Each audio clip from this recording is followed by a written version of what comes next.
जय हिंद दोस्तों। आज के इस वीडियो में मैं आप सबसे बिहार बीटीएससी स्टाफ नर्स के कट ऑफ के विषय में बात करूंगा कि इस बार आपका कट ऑफ कितना जाने वाला है। आपका जो एग्जाम 7 शिफ्ट में कंडक्ट करवाया गया है, इसमें कितने बच्चों ने एग्जाम दिया है, कितने बच्चों ने एग्जाम स्किप किया है और आपका शिफ्ट वाइज आपका पेपर कैसे रहा है, कौन सा शिफ्ट हार्ड रहा है, कौन सा शिफ्ट इजी रहा है और इन सभी के हिसाब से आपको नॉर्मलाइजेशन में कितना नंबर मिलने वाला है। और उसके बाद लास्ट में मैं आपको यह भी बताऊंगा कि आपका कैटेगरी वाइज कट ऑफ कितना जा सकता है, एक्सपीरियंस वाले बच्चों का कट ऑफ कितना जाएगा और जो नॉन एक्सपीरियंस है उनका कट ऑफ कितना जाएगा। एक्सपीरियंस को लेकर के आपके मन में बहुत सारे डाउट होंगे, उन सभी के विषय में आज की इस वीडियो में मैं आप सबसे बात करने वाला हूं। तो मैं उम्मीद करता हूं कि आप सभी लोग इस वीडियो को लास्ट तक अवश्य देखेंगे। दोस्तों, जैसा कि आप सबको पता होगा, बिहार बीटीएससी के अंतर्गत टोटल 11,389 पदों पे आपकी वैकेंसी आई थी और जिसके लिए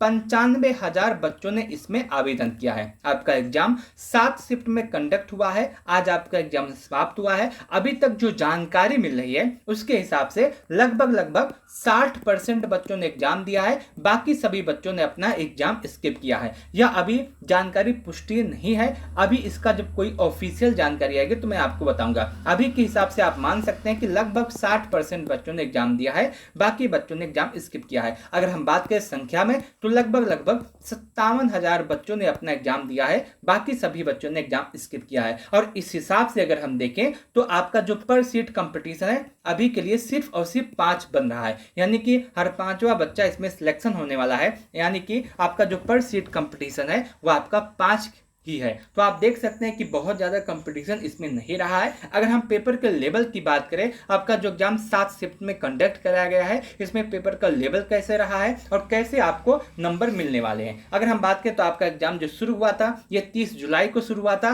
30 जुलाई में जो आपका फर्स्ट शिफ्ट है, फर्स्ट शिफ्ट में आपके मॉडरेट टू हार्ड प्रश्न पूछे गए थे। सेकंड शिफ्ट में आपके मॉडरेट प्रश्न पूछे गए थे। वही 31 जुलाई जो आपका दूसरा दिन था, इसमें फर्स्ट शिफ्ट में मॉडरेट प्रश्न आए थे। सेकंड शिफ्ट में भी मॉडरेट प्रश्न पूछे गए थे। 1 अगस्त का आता है, 1 अगस्त को मॉडरेट टू हार्ड प्रश्न पूछे गए थे और उसके बाद सेकंड शिफ्ट में आपके मॉडरेट टू हार्ड भी प्रश्न पूछे गए थे। उसके बाद आज का दिनांक आता है 3 अगस्त को। 3 अगस्त को आपके मॉडरेट प्रश्न पूछे गए थे। यानी कि ओवरऑल अगर हम एग्जाम के लेवल की बात करें तो आपका जो ओवरऑल एग्जाम का लेवल है ये मॉडरेट टू हार्ड आया था। बहुत सारे बच्चे आपको मिलेंगे जो कहेंगे पेपर बहुत ज्यादा इजी आया था, पेपर बहुत ज्यादा हलवा आया था। ऐसा नहीं है। जो बच्चा पढ़ के गया होगा, जो बच्चा मेहनत करके गया होगा, उसको पता होगा कि पेपर का लेवल कैसा आया है और आप यहाँ पे देख सकते हैं यही आपका पेपर का लेवल रहा है। आपके मन में एक सवाल और आ रहा होगा कि आपका एग्जाम 7 शिफ्ट में कंडक्ट हुआ है तो क्या इसमें नॉर्मलाइजेशन होगा? जी बिल्कुल। अगर आपका एग्जाम एक से अधिक शिफ्ट में कंडक्ट कराया जाता है तो उसमें नॉर्मलाइजेशन होता ही होता है। आपका एग्जाम जो है इसमें 7 शिफ्ट में एग्जाम कंडक्ट कराया गया है, इसमें भी नॉर्मलाइजेशन होगा। नॉर्मलाइजेशन को हम समझने का प्रयास करते हैं। अगर हम नॉर्मलाइजेशन की बात करते हैं, मान लीजिए आपका 1, 2, 3, 1 अगस्त को आपका एग्जाम होता है, एक दूसरा 2 अगस्त को आपका एग्जाम होता है, तीसरा 3 अगस्त को आपका एग्जाम होता है। 1 अगस्त को जो आपका एग्जाम हुआ है इसमें सभी बच्चों का एवरेज स्कोर 90 बन के आता है।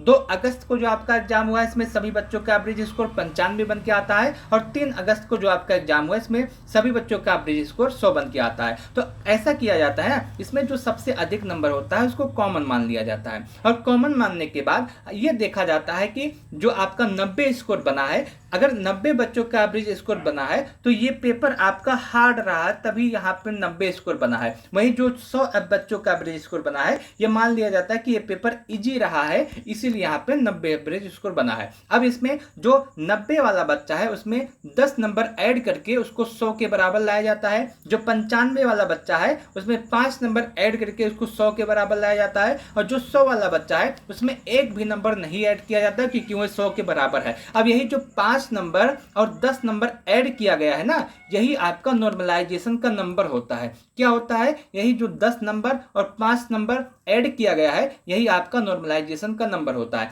आपका भी जो एग्जाम हुआ है 7 शिफ्ट में, इसमें भी नॉर्मलाइजेशन होगा और इसमें भी इसी तरीके से नॉर्मलाइजेशन होगा। आप मान के चल सकते हैं कि आपके एग्जाम में जो हार्ड शिफ्ट वाला बच्चा रहा होगा उसको आराम से 3 से लेकर के 5 या फिर 6 नंबर का नॉर्मलाइजेशन होने वाला है। जिसका एग्जाम हार्ड शिफ्ट में रहा है उसको 3 से 6 नंबर का नॉर्मलाइजेशन में फायदा आराम से मिल जाएगा। तो आप बिल्कुल निश्चिंत हो जाइए कि अगर आपका एग्जाम हार्ड शिफ्ट में रहा है और आपके थोड़े से स्कोर कम है तब भी आपको इसका फायदा आराम से हो जाएगा। और यदि आपका इस एग्जाम इजी शिफ्ट में रहा है तो आपको बिल्कुल भी फायदा नहीं होगा। आगे बात करते हैं मिनिमम क्वालिफाइंग मार्क के विषय में। तो अगर आप देख सकते हैं युवा जो बच्चे हैं उनके लिए जो न्यूनतम क्वालिफाइंग मार्क है वो 40% के आसपास है। बीसी के लिए 36.5, ईबीसी के लिए 34, पीडब्ल्यू एससी एसटी के लिए 32। लेकिन आप यह ना समझिएगा कि यही आपका स्कोर आएगा तो आपका सिलेक्शन हो जाएगा। इससे कम पे आपका सिलेक्शन नहीं होगा, ये बताया गया है। इसमें यह बताया गया है कि यदि आपका 40% या उससे कम आता है तो आपका सिलेक्शन नहीं होगा, इससे अधिक जो नंबर आएगा उसमें आपका सिलेक्शन होगा। तो आपको मिनिमम क्वालिफाइंग मार्क बिल्कुल भी नहीं देखना है। इस समय आपको बस स्कोर अगर आपका अधिक रहा होगा तो वह आपका सिलेक्शन हो जाएगा। मैं आपको अभी कट ऑफ बताने वाला हूँ। कट ऑफ के संबंधित एक और डाउट है सभी बच्चों के विषय में, सभी बच्चों के मन में। यहाँ पे आप देख सकते हैं कि आपका जो कट ऑफ बनेगा वो दो चीजों से बनेगा। एक आपका 25 नंबर एक्सपीरियंस के ऐड किए जाते हैं और आपका जो 75 है ये आपका जो रिटन एग्जाम हुआ है उसके नंबर है। तो 75 आपका जो नंबर है ये आपको रिटन एग्जाम के माध्यम से इसमें नंबर मिलेंगे और 25 नंबर आपको एक्सपीरियंस के माध्यम से ऐड किए जाएंगे और उसके बाद जो आपका टोटल कट ऑफ बनेगा वो 100 नंबर से बनेगा। तो आप यहाँ पे देख सकते हैं 100 नंबर से आपका कट ऑफ बनने वाला है, 75 नंबर रिटर्न के होंगे और 25 नंबर आपको एक्सपीरियंस में दिए जाएंगे। तो आप यहाँ पे इस बात को भी समझे होंगे। अब बात करते हैं कट ऑफ के विषय में कि आपका कट ऑफ क्या होगा। मैं दोनों बच्चों के विषय में बात करूंगा। एक आपका जो एक्सपीरियंस बच्चे हैं उनका कट ऑफ कितना जाएगा, जो नॉन एक्सपीरियंस बच्चे हैं उनका कट ऑफ कितना जाएगा, और मैं आपको कैटेगरी वाइज कट ऑफ यहाँ पे बताने का प्रयास करूंगा। तो आप इसको लास्ट तक अवश्य देखिएगा।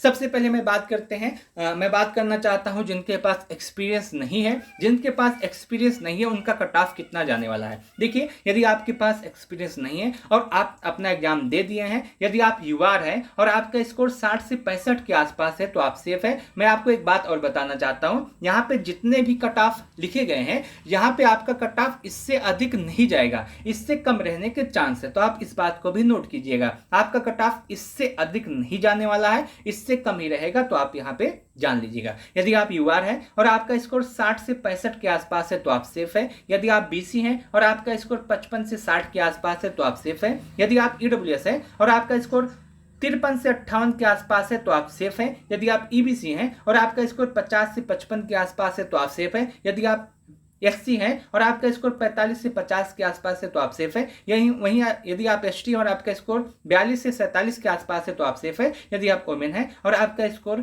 50 से 55 के आसपास है तो आप सेफ है। अब बात करते हैं एक्सपीरियंस वाले बच्चों की, क्योंकि एक्सपीरियंस में अलग अलग के हिसाब से नंबर मिलने वाले हैं। लेकिन यदि आपके पास एक्सपीरियंस है और आपका स्कोर इतना बन रहा है तो आप बिल्कुल अपने आप को 110% सेफ मान के चलिएगा। एक्सपीरियंस की बात करें तो यदि आप यूआर हैं और आपका स्कोर 50 से 55 के आसपास बन रहा है तो आप सेफ है। यदि आप बीसी हैं और आपका स्कोर 45 से 50 के आसपास बन रहा है तो आप सेफ है। यदि आप ईडब्ल्यूएस हैं और आपका स्कोर 43 से 48 के आसपास है तो आप सेफ है। यदि आप ईबीसी हैं और आपका स्कोर 40 से 45 के आसपास है तो आप सेफ है। यदि आप एससी हैं और आपका स्कोर 35 से 40 के आसपास है तो आप सेफ है। यदि आप एसटी हैं और आपका स्कोर 32 से 37 के आसपास है तो आप सेफ है। वहीं यदि आप वोमेन हैं और आपका स्कोर 40 से 45 के आसपास है तो आप सेफ है। यहाँ पे एक्सपीरियंस वाले बच्चों का कट ऑफ है, यहाँ पे उन बच्चों का कट ऑफ है जिनके पास एक्सपीरियंस नहीं है। तो आप दोनों का एनालिसिस कर सकते हैं, दोनों को देख सकते हैं। मैं इस बात की पूरी गारंटी देता हूं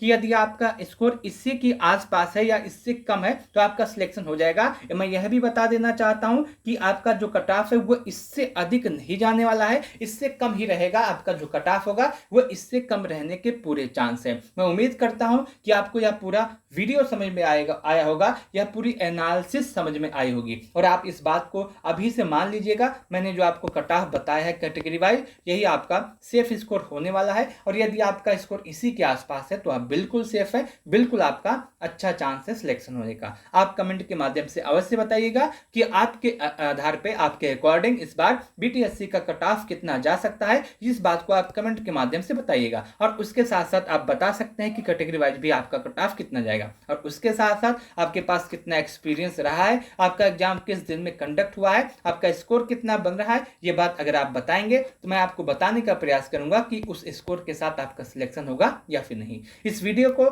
लास्ट तक देखने के लिए आप सबका बहुत बहुत धन्यवाद।